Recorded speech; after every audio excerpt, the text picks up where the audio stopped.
Well, it's all come down to this. The build-up concludes with the season finale, episode 6 of Secret Invasion.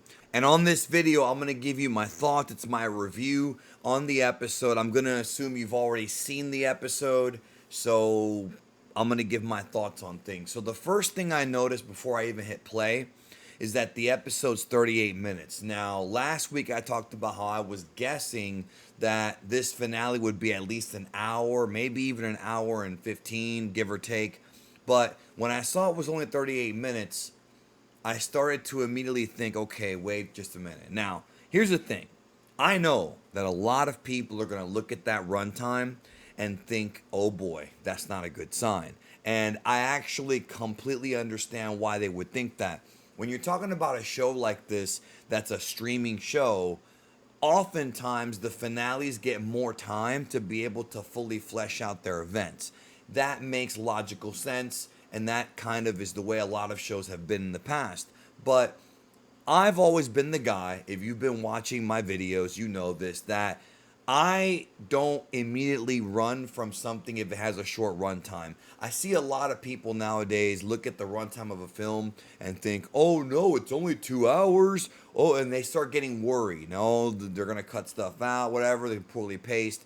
And while all of that is possible, I'm the type of guy to where I would rather have a solid 90-minute movie that tells a nice tight narrative than a 3 hour movie that has a bunch of filler. You understand what I'm saying? And a good example of that would be It Chapter 2. That movie did not need to be 3 hours long or 2:45 or whatever, right? As much as I like long movies when the story is good, not every movie needs to be that long. When it comes to TV shows, it's never going to be 3 hours for one episode. At least usually it's not. But here, seeing 38 minutes, I'm thinking, okay, well, if they have 38 minutes worth of stuff to show us, and that's all they have, then let's see. Even though, again, I was a little bit, you know, weary of it because a lot of these Disney Plus Marvel shows have had endings that have not hit the landing.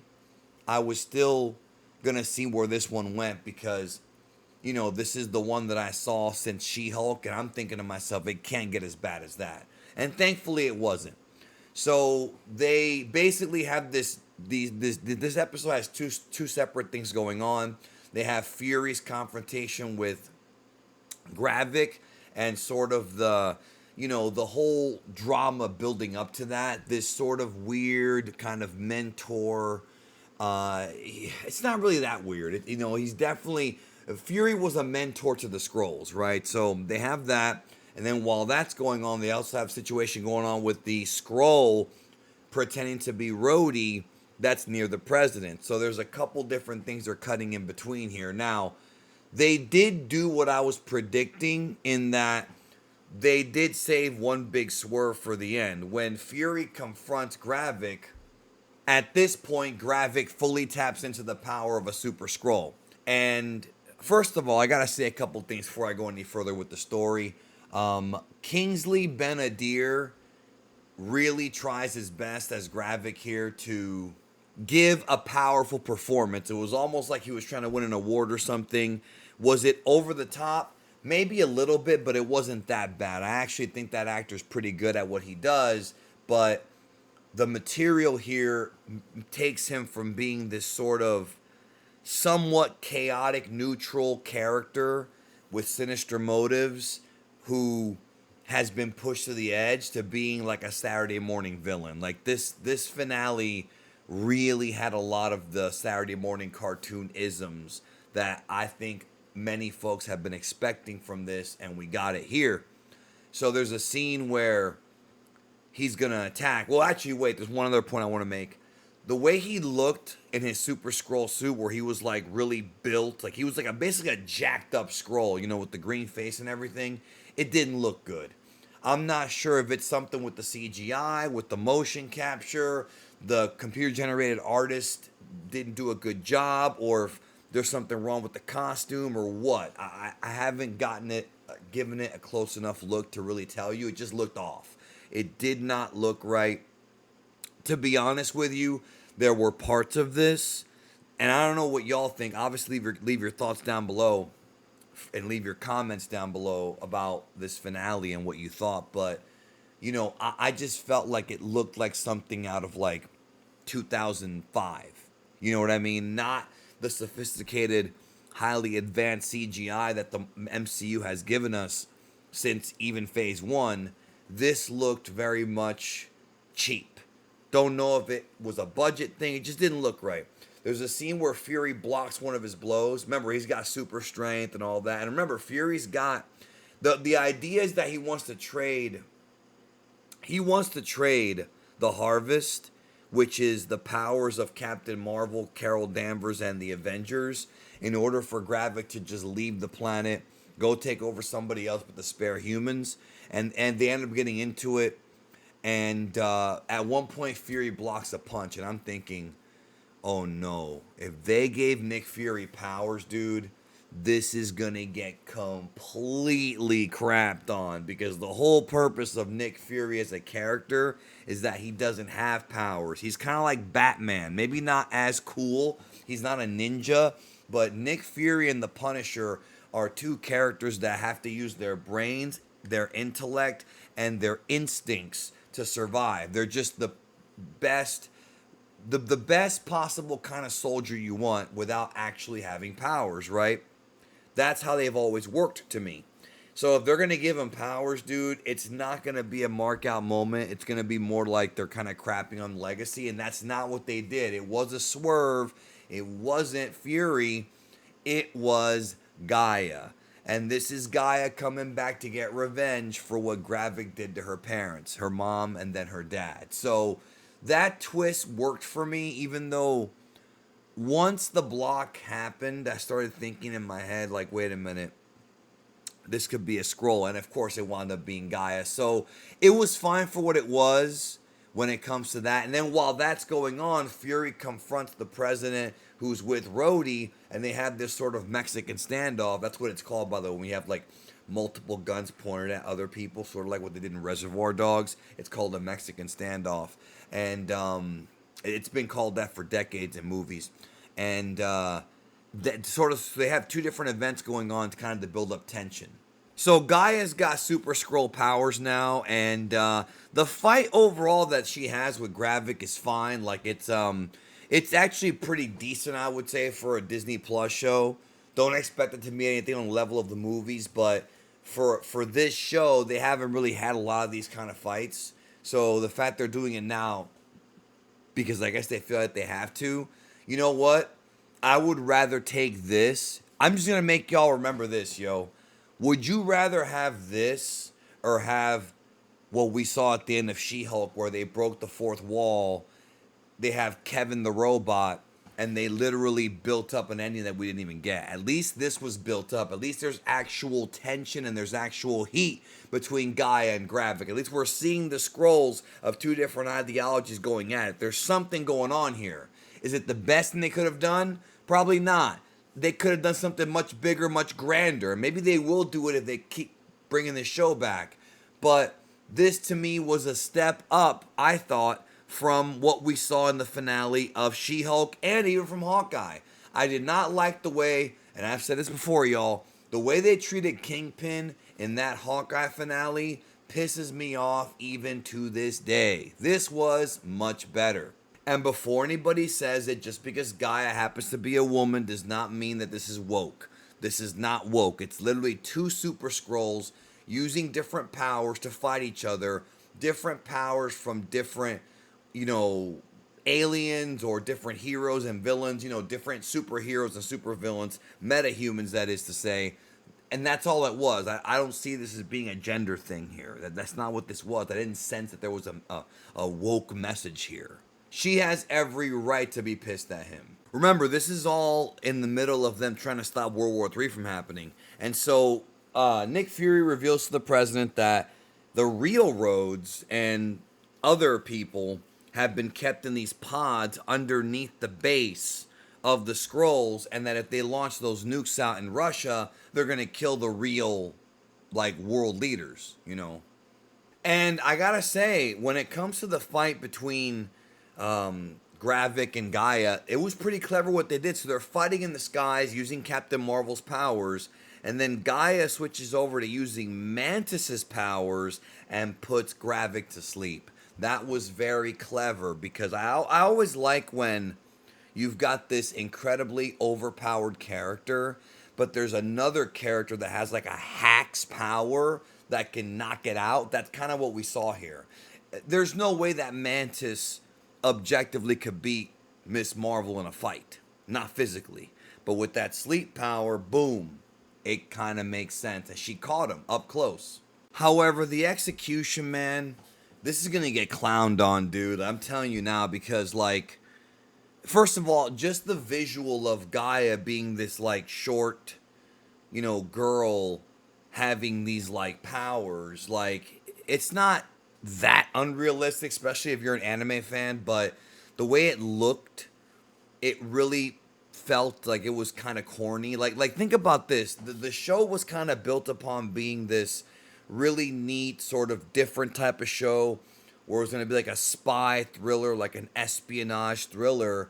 And I almost feel like when they were writing the show, they were like, okay, if we don't have a comic book fight, the comic book nerds are going to get mad at us. That's literally how it felt when I was watching this. I could literally visualize the writer's room when they were like, okay, we want to make this nice little espionage, mystery show where we're all wondering who the shapeshifters are, but we can't just do that. We have to have an action sequence. So it goes from trying to be this espionage, thriller, suspense thriller, into being comic book schlock and having a final battle that, while it wasn't bad, it wasn't the worst thing we've ever seen in the history of the MCU, it's another example of, quote unquote, another superhero fight. And I've talked about this a lot in my videos about superhero fatigue, like all these characters having all these powers and doing all these amazing things. When you see it on the big screen, when we all saw it, like throughout the years, whether it be in the Spider-Man Raimi movies, even the MCU, the early era, and sort of how technology evolved, we kind of were marveled at it, no pun intended, right? Now, it's like everything kind of becomes this punch and kick, I'm going to knock you 100 miles away type of thing. And I almost feel like the writers are pressured to somehow squeeze it in there. And I can't entirely blame them if this is something that because it's an honest discussion, right? Pretend that just try to think of yourself working for Marvel. And you get the job as a writer. And you're trying to figure out how to close out this show. You're going to be tempted just to do what they would do for any other MCU movie, and that's have a big special effects finale. It's no different here. And again, I'd prefer this over what they did in Hawkeye and in She-Hulk, but it's just going to come off like another case of SOS. Same old shit. At least to some people. I think some of you guys are going to dig it. I think some of you guys are not going to care. That's just me being honest. So, Nick Fury ends up shooting the fake Rhodey. The president calls off the nukes, and then Gaia goes to the bunker to release the prisoners that the Skrulls had kept down there for their secret invasion. So the president sends a threatening message, a very threatening message, about off-world species who, I guess, try to start shit. I don't know. He said, we're going to find you, we're going to kill you. And it was like, okay, well, all right. I don't know what they're trying to say with that, but okay. So after they wrap up the stuff with Nick Fury and Priscilla, they have this awkward scene in an alley between Gaia and Sonya, who's the British chick, was like, yeah, the president's launched a war against you guys, but, together we can help each other out, and I can help your people, and you can help my people. So it's almost like they're positioning the president to be the bad guy, I guess. So because of the president's speech, all hell breaks loose, and everybody's shooting each other, and there's innocent people dying now, and Fury's pissed because, that's not what he wanted, and, it feels like it's turning into a complete war zone. It's actually, the state of the Earth now may have actually been worse than when Gravik than before Gravik even did all this shit. You know what I mean? It's kind of ironic in a weird way how that happened. But that ending, those final sequences reminded me of The Godfather. You know, at the end of the movie when Michael closes up all the family orders, all the family matters, you know, by having everybody else taken out. It reminds me of that. Not quite the same, not quality wise, but I mean, you know, the fast cuts and the quick deaths, you know. So while all that's going on, I guess the solution is they want the Kree and the Skrull to, because the president is basically like, get them off my planet, right? Because of course human beings are the bad guys. We always are. So Fury, apparently the Kree are now open to resolving their beef with the Skrulls, and Fury's wife is going to be the spokesperson. So that at least kind of ties a knot in that story. At the very least, it feels like that story is going to come to a resolution, even though obviously there's still a lot more to come with the upcoming phases. At least they can figure out a way to kind of fix everything. And I don't know if they've already announced the season 2 of this show, or if they're even gonna do a season 2, but they could. They could keep this going. I'm not saying I want to see it. I'm not saying I'm dying to see it or I'm excited for it necessarily. But if they don't do it, at least the idea of the Kree squashing it with them will let them go back into space and get off the Earth, where of course it's dangerous. So Fury kisses her in her Skrull form, and you know, it sort of ties up that loose end about how she wasn't sure if he was in love with her or just her human face, and that kind of ends the story. So to me, that's as fine of an ending as you're going to be able to get as far as the Fury character goes with Priscilla. So at least that's been resolved. I'm going to do a separate video on the entire season, what I felt about it. Ultimately, though, this ending was, like I said, half of you are going to like it, half of you are probably going to dislike it. I thought it was kind of just okay. It was fine, and I still stand behind the fact that they need to slow down with these Disney Plus shows, man. They really got to slow down. Maybe after Loki, they could take a step back, because this investment and whatnot, if you don't give us good to great stuff, man, it's going to end up being a thing where many people are just going to not watch and just wait and see, you know, where we go. Because, and I'll talk more about this in another video. I'm not even sure how this is going to fit into the grand scheme of things, but I'll discuss that in that video. Overall, not the best ending, but definitely not the worst. There were a lot of things I did like about it. There was emotional resonance there, both from Gaia and from Fury, and that's at least welcome, and at least a hell of a lot more tolerable than some of the other endings they had. No mid-credit scene, so I guess we're going to have to go see the Marvels, which many of us are not going to go see. So we'll see. Anyways, y'all, those are my thoughts. More coming this week about Secret Invasion. I'll talk to you then.